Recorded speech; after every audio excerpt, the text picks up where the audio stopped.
The ugly story of Mrs Virginia Ekuma, mother of 6, who hails from Ndiebor Ofoke Village in Ebonyi Council area of Ebonyi State, started after the birth of her set of twins on 21st June 2023 at the home of a traditional birth attendant where she almost bled to death. The bleeding started from the house before I gave birth, but I didn't have money to go to the hospital. After giving birth in the house of a traditional birth attendant, the bleeding continued until I came back home and became unconscious till around 2 o'clock before I regained consciousness. I and my mother were trying to stop him from beating his daughter, who helps me to carry my twins. That was how he started beating my mother until he injured her. That was when he entered the house and threw all our belongings outside. It was my aunt that took us to her house. Some people came and called me, and I went there and saw that Obinna was beating his wife and that he has injured my sister. So I asked Obinna what the problem was, but he was not saying any reasonable thing.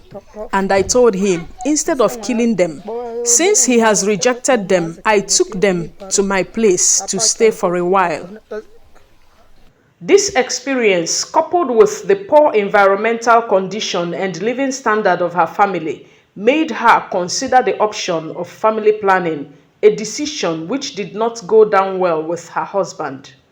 The angry polygamist Obinna Ekuma, a peasant farmer, woke up one morning, beat his wife up and injured her mother, only to accuse them of theft. I registered my wife in a patent medicine shop for antenatal care.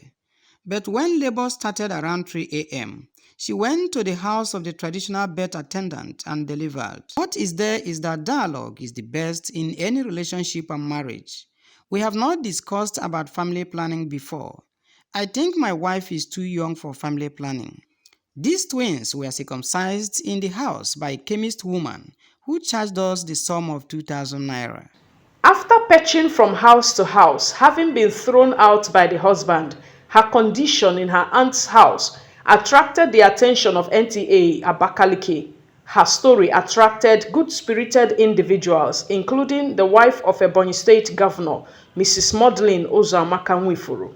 First Lady, the wife of the governor, they're against women marginalization and maltreatment. So the man will pay for his crime for even hurting this child. He's not the giver of life. He don't have any rights for him to hurt a child. He's not a human being. He should face the law for that.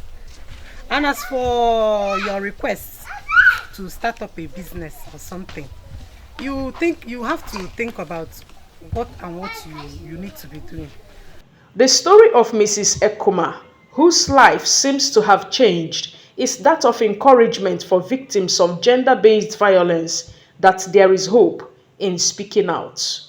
In Abakaliki, Fortunate Ozo, NTA News.